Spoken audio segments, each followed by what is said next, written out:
Welcome to History of American Christianity. In this video, we'll be looking over the requirements for the course, talking a little bit about some of the assignments that will be due, talking about a general overview of the course, and some things related to what the rest of this semester will look like. So when we're thinking about the history of American Christianity, what is this course about? So there are a couple of things we're going to be looking at in this course. We will be looking at history of Christianity in the United States. Now, when I use the phrase American Christianity, as I will throughout the course, what I mean is Christianity in the United States. Certainly the phrase American Christianity can be used for a variety of expressions, not just in North America, but Central and South America as well. But predominantly when I say American Christianity, I'm talking about Christianity both in the colonial period prior to the United States and after the formation of the United States. And so we'll be looking at Christianity as Christians have practiced it in the region that's now known as the United States. We'll talk a little bit about Canada and Central and South America as we begin the colonial period, but predominantly we'll be focusing on the English colonies that eventually became the United States, as well as the history of that particular country from those early time periods to the present. Certainly we'll spend a lot more time in the 19th and 20th centuries, with us currently being only finishing up the second decade of the 21st century. We'll not spend as much time talking about the current state of the United States. But I will take us through, just some basic historical developments. And in that, we'll be looking at a variety of individuals. There will be several people that we'll spend some attention on, but we'll also be looking at movements, both within what we might consider more traditional forms of Christianity, as well as movements that we might consider pushing the bounds of being called Christian, but that have used Christian language and Christian names. So when I talk about American Christianity or Christianity in the United States in the context of this course, I'm using it very broadly.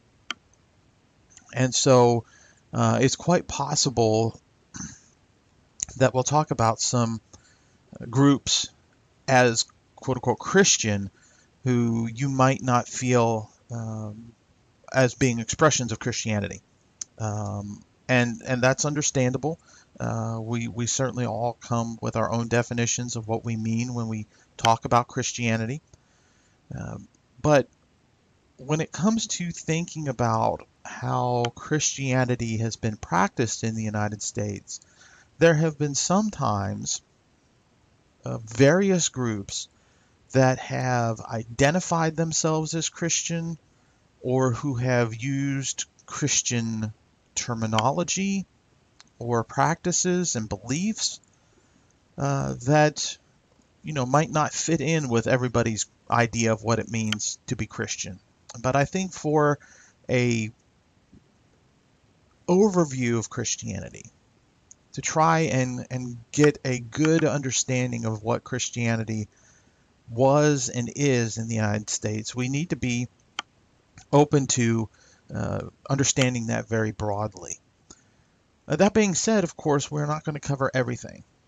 And so my presentation of Christianity in the United States is going to be very idiosyncratic in the sense that it is going to be focused on things I think that are important based on my work and my study. not everyone would agree all the time with everything I've chosen, and might not agree with that, or you might think I needed to spend more time with other people, or introduced other movements that we might not talk about, and that's perfectly valid and perfectly fine. Um, but I do want to preface it up front by recognizing that this is based on my personal understanding of Christianity in the United States, or the things that interest me the most, that I think are important for us to discuss. Um, as a professor of Christian history, my work has predominantly been in American Christianity. And so, I have some, my PhD is in American religious history. A lot of the work that I've written about has been in American religion, but I still recognize that I approach this through my own set of lenses. But hopefully, we will be broad enough, wide enough that you'll get a good sense of what Christianity has been like. And then also, not only are we thinking about the past, I do want us to think about, and hopefully have the opportunity to think critically about what Christianity is like currently in the United States. Particularly thinking about some of the reasons why Christians believe and speak and act in the way they do contemporarily, and helping us understand the long lineage sometimes of some of these things, and why Christianity has taken the shape it has, particularly in the past couple of decades. So that's kind of a basic overview of what we'll be doing in this course. There are 2 textbooks for the course that you should get as soon as possible if you haven't had them already. If you don't have them already, that is. The first is John Fea's Was America Founded as a Christian Nation? It has gone through a revised edition. If you get the first edition, that is perfectly fine. There are some elements in the revised edition that are good to have, and so if you have your choice, I would encourage you to get the revised edition. But you still should be fine going through the course if you only have the first edition. Fia is a professor of history at Messiah University in Pennsylvania. Identifies as an evangelical Christian, and so certainly writing this from a Christian historical perspective, but I think provides a pretty balanced treatment about this question, and really gets into not just answering or attempting to answer the question or addressing what is contingent with that question, but also really thinking about why do people ask this question and why do they answer it the way they do. And so I think that Fia will be a good way for us to explore certain ideas about the United States, its connection with Christianity, as well as the consequences of a variety of historical decisions by various people, many of them Christian, that we see even today. In fact, the major video after this will focus on the study of church history, American Christian history, and it draws heavily from the introduction of Fia in thinking about how history helps us ask and answer certain questions. So I really highly recommend that book. The second book, second textbook, is Edward J. Bloom and Paul Harvey's The Color of Christ, the Saga of God, the Son of God and the Saga of Race in America. A fascinating book that is also a very important book as well, especially as we think about our current cultural moment. Again, I'm recording this here in 2020, and we're getting ready to get into 2021 when this class will be offered. And so we have gone through a tumultuous year in a variety of ways, but especially when it comes to the issue of race in the United States. And so I think Bloom and Harvey really help us think about the ways in which race and Christianity have intertwined, perhaps in some very subtle ways that particularly white Christians might not be aware of.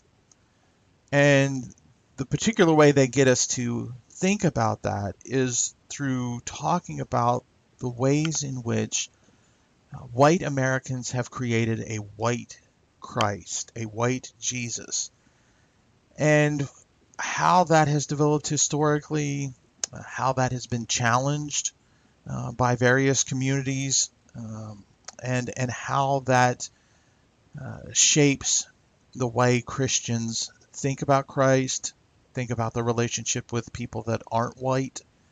And I think that there's some really important questions that are raised by exploring this issue. And so it might be a little uncomfortable, perhaps, for some of us, but these are things that we need to think about and address. And so hopefully it will be a enlightening as well as thought-provoking work for you to read. As I mentioned previously, predominantly we will be proceeding through this course in a historical manner. After we talk about some introductory issues, both what we're talking about now as well as the next video that addresses the study of history in general, we'll talk about some European backgrounds to American Christianity, thinking about how the development of Christianity in Europe was very important for how Christianity comes to the Americas, specifically North America. And then we will move into the colonial period. Again, we will be predominantly focusing on North America, the English colonies.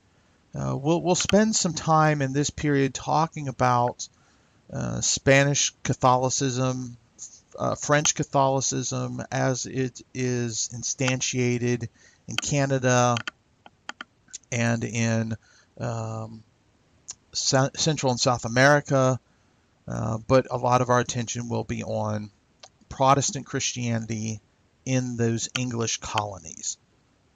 Again, we'll be spending some time with Catholicism, but more of an English type of Catholicism in that colonial period. Then we'll move into talking about Christianity in the United States from the Revolutionary War to the Civil War. Some very important developments that take place in that period.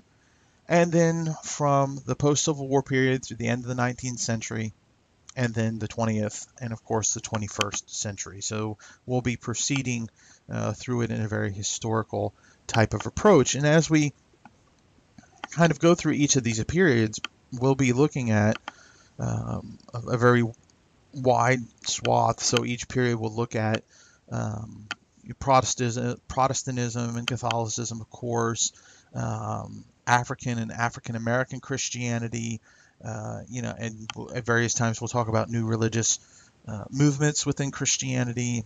In the 20th century, we'll talk about an increased interaction between Christianity and non-Christian religions in the United States. So hopefully we'll have a pretty smooth narrative that we're telling through those periods. In the context of our historical examination. We will be accomplishing several things. So at the end of this course, the hope is that you will be able to accomplish certain things. One of those is to talk about key people, movements, ideas, practices in the history of American Christianity, so that if, for example, you don't know who Jonathan Edwards is now, by the end of the semester, if Jonathan Edwards comes up in a conversation, you will know who that is, or you might be able to talk about Jonathan Edwards. You might be able to hopefully talk a little bit about groups like Mormonism, European Catholicism, European Catholic immigration. And that would also fit into describing the development of various forms of Christianity in the United States. How did they develop? Where did they come from? And how they impacted the United States. Thirdly, the hope is that you'll be able to discuss and think about claims that people make with respect to Christianity in the United States. So, for example, when someone talks about the United States being founded as a Christian nation, after this course, hopefully you will have a wide variety of tools and ideas and information to think about. Okay, what do they mean by such a claim? What is such a claim based off of? Things like that. Talking about being able to other things you'll be able to do. Hopefully, we'll be able to talk about ways in which Christianity has interacted with, shaped, and been shaped by things like politics, social developments, scientific developments, race, all sorts of other components of American life and how Christianity has interacted with them. And then finally, hopefully demonstrate some critical thinking, reading, not so much research, but writing skills, and just kind of some generic tools that hopefully you'll be able to demonstrate. Now, it would be lovely if at the end of the semester I could ask you, are you able to do those things? And you say yes, and I give you an A. But of course, it doesn't work like that. So there are a variety of assignments that will be required throughout the semester that will be used to help you demonstrate to me your ability to do the things that we just talked about. So you'll be required to complete discussion posts, 2 critical reviews, and 3 exams. Let's talk about these a little bit more in detail, although some of them we'll spend more time talking about, or they'll be more posted on Blackboard regarding what they are and what's needed for them. So discussion posts. Each week, beginning with week 2, you'll be required to make 3 posts each week. The first post that you make needs to be in response to one of my questions that will be posted on Blackboard.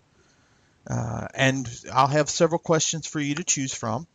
And so you'll pick a question, respond to it. First post has to be at least 100 words. And then you're required to do 2 additional posts the rest of the week.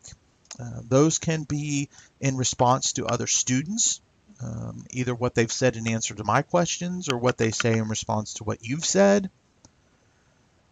They can be in response to other questions that I have posed. Again, as I mentioned, each week we'll have several questions for you to choose from.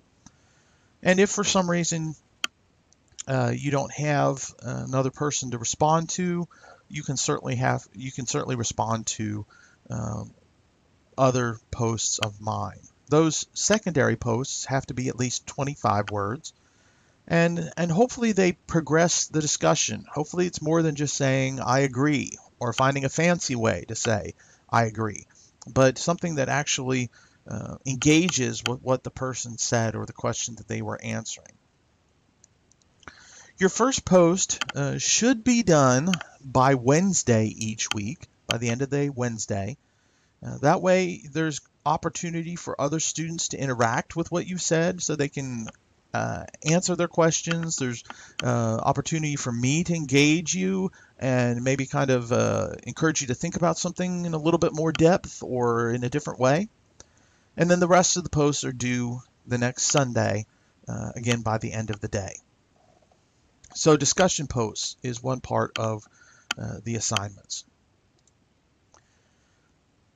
There are also going to be 2 critical reviews based on the textbooks. Each of those will be 1,500 words minimum, and will focus on the evaluation of the arguments. So the first one will be on, was America founded as a Christian nation? And so you will engage with what FIA says about that question. Right? Do you agree? Do you disagree? Why not? What kind of things lead you to that conclusion? If we accept what FIA says, what are the consequences of that? So it's not just saying this is what this book is about. It's really kind of digging into and engaging and thinking about, okay, if this is true, and first of all, is this true? Does the evidence support what FIA has to say? And if it does support it, what does that mean in a larger framework? And the same thing with the color of Christ. What's the major argument that they're making? Is it supported? And if it is supported, what are the outcomes of that? What are the consequences, both intellectual or political or religious, that either should or could come out of that? There'll be more information. There'll be rubrics to kind of guide you as to what I'll be looking for. But that's just a general overview of what each of those reviews will be about. There will be 3 exams. The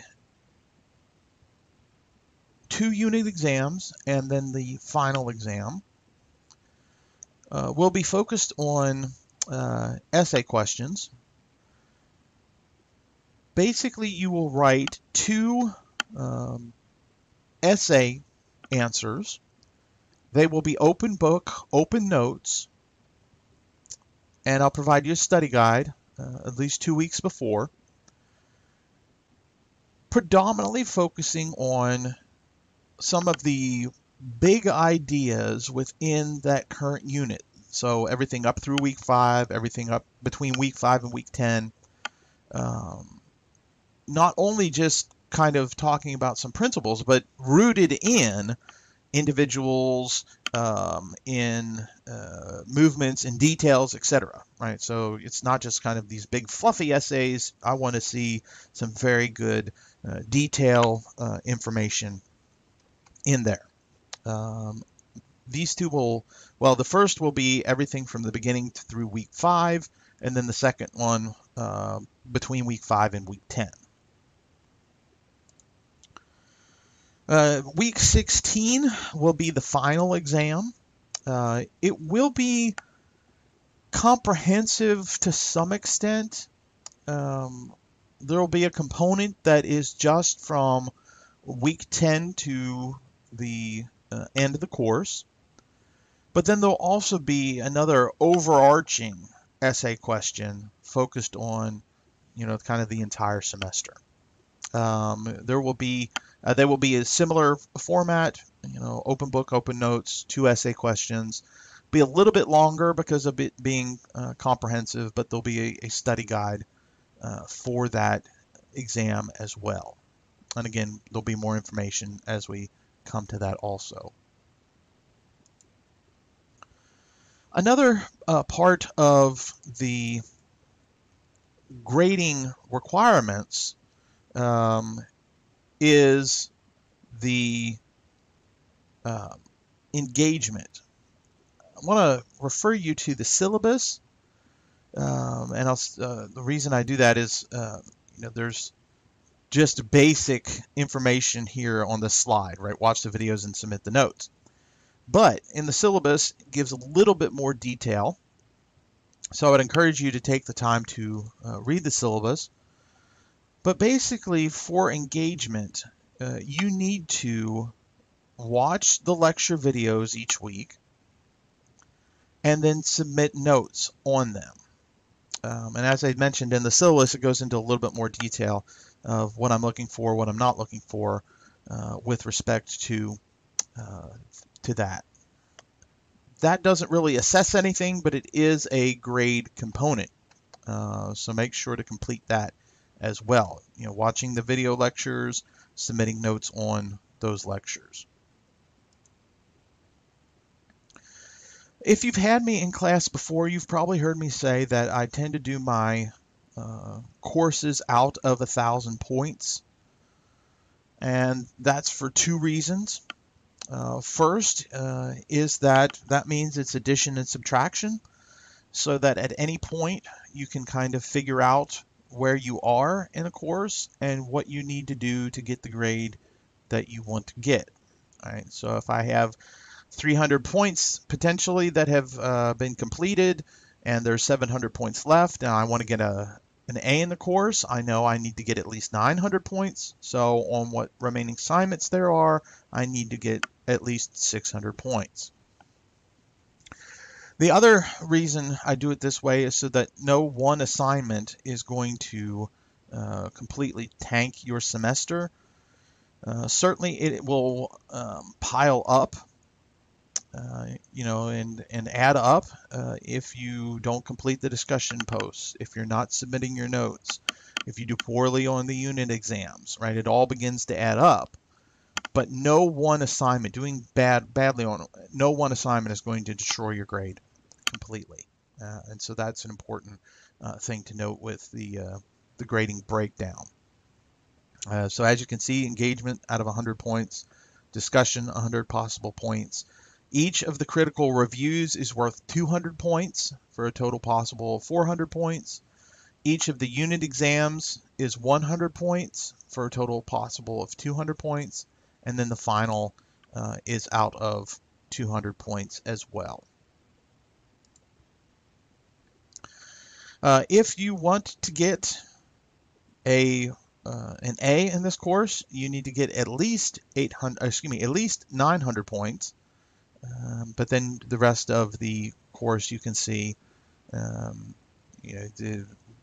what the breakdown would be and what you would need to achieve to get whatever grade you would prefer in this class.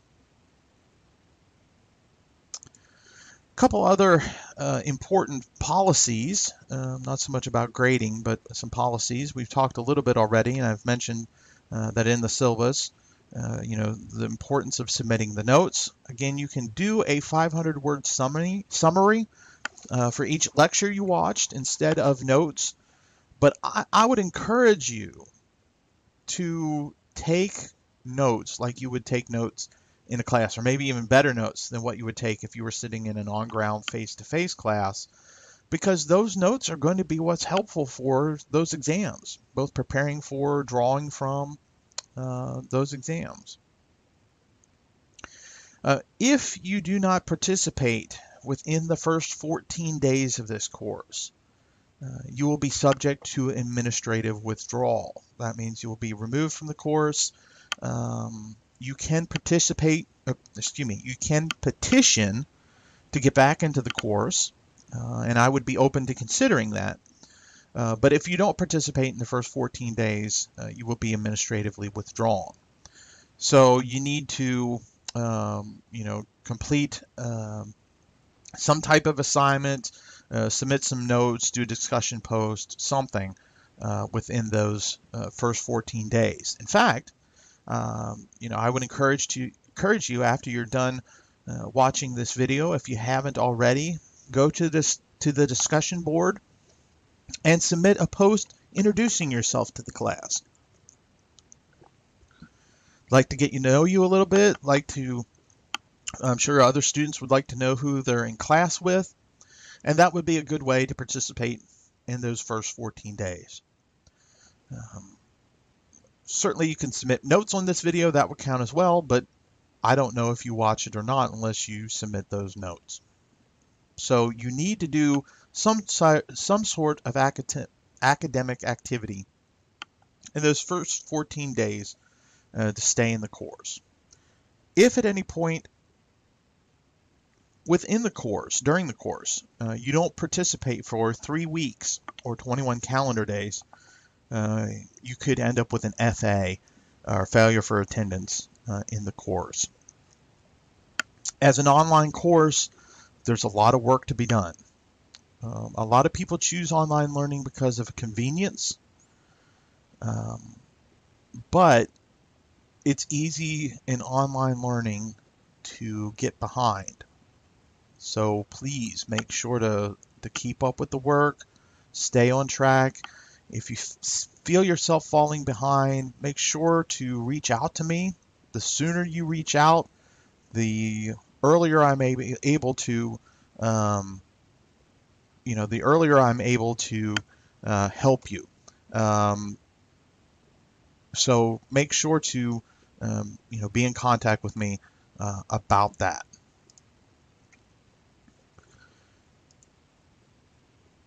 Other things to keep in mind. If at any point during the course I've turned something back, a grade to you, and you have a concern about how it was graded, maybe you feel that there were things within that assignment that I missed, you are more than welcome to contact me and say, for example, if I turn back an essay to you and say, well, you didn't talk about such and such, and you look at the essay and you say, oh, I talked about here on page 3, this middle paragraph. Get in contact with me. Say, hey, could you look over this and specifically pay attention to, paragraph 3 on page 2, and I'm more than willing to look over that. But the university policy is you need to get back with me within 3 days after it is returned to you. I try to have material graded within a week after the due date, so I try to get it back to you as soon as possible. But then, keep in mind that you have that little bit of a window of turnaround time.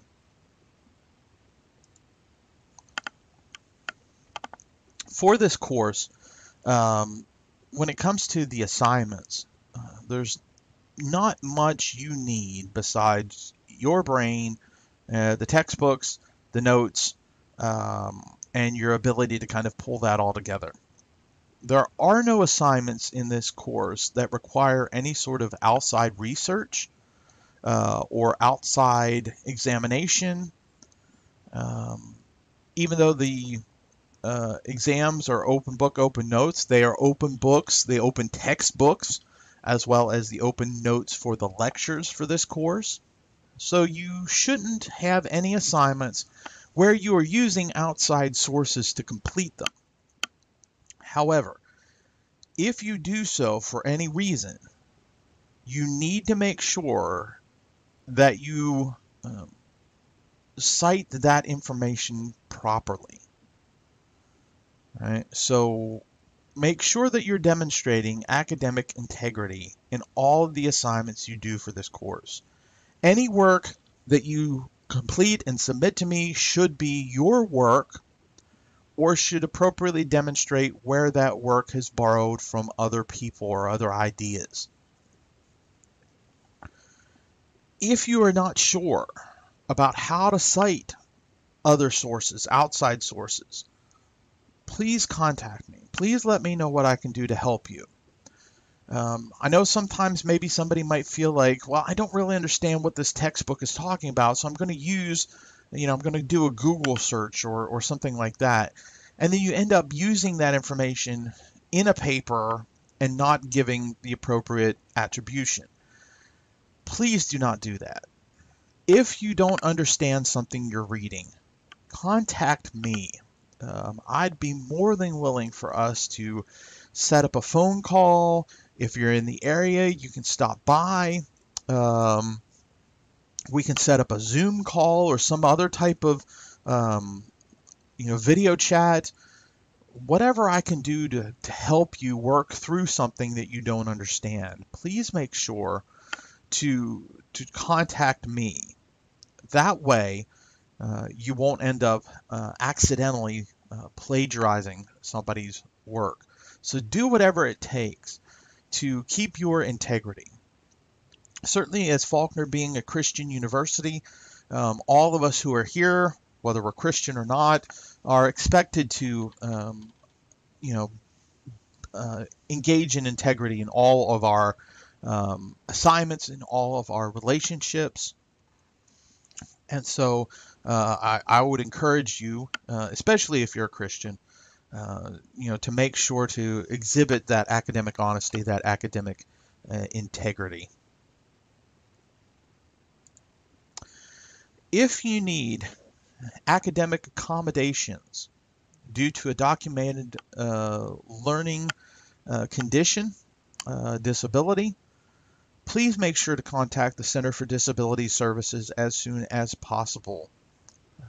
If you need that information, I can provide it for you. It is available in the Blackboard site as well as in the syllabus. Highly likely, though, that you are already aware of that issue, and so I would encourage you to make sure to reach out to them for this semester so that we can make the appropriate accommodations so that you can succeed in this course. And so the sooner that can be done, the better when it comes to making sure that you're on the road to success. This is an online course. I know that some of you are in the Montgomery area and some of you are not. So when it comes to access to me, it's going to look a little bit differently for each of you. But I am in my office Monday through Thursday, 11:15 to 12:30. I am also on campus a lot during the week. So if that time doesn't work for you, feel free to get in contact with me and we can arrange another time. Certainly, if during that time you would like to stop by, if you're in the area, or if you want to call me, I'll be in my office. If for some reason I'm not going to be in my office during that time, I will make sure to try and let you know, as soon as possible. But certainly if it is not a time-sensitive issue, or if it's not an issue that requires a phone call or face-to-face or video chat, you're more than welcome to email me. My email address is there on the screen. I try to respond to my email within 24 hours. Usually try to be a lot quicker than that, but within 24 hours. Or I'll respond to you that it's going to take a little bit longer than that. Certainly if it's a holiday weekend or something like that, it might take a little bit longer. If you have not heard from me within 48 hours, feel free to email me again in case there was some sort of, the message got lost or something like that. Please do so from your Faulkner email. All communication should be done through that Faulkner email, and that's just good practice for any of your courses here at Faulkner. And so I would encourage you to do that.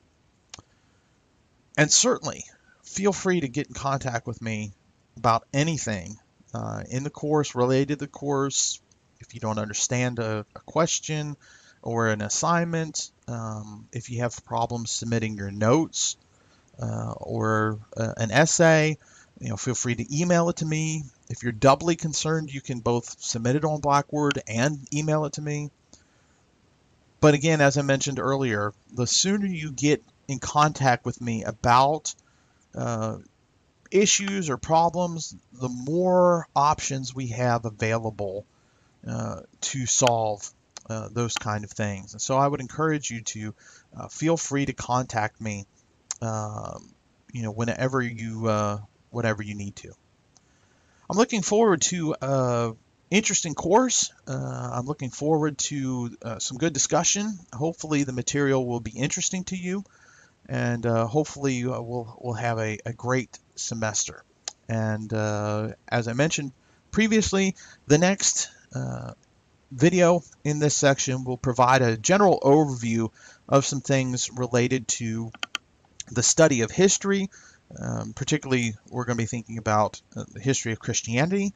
And as I mentioned, of course, that material is largely drawn from uh, the early chapter of Fia's book. And so that'll sound very familiar as you read that. Have a great semester. Feel free to get in contact with me and, of course, spend some time with that syllabus, which goes over a lot of this information in greater detail.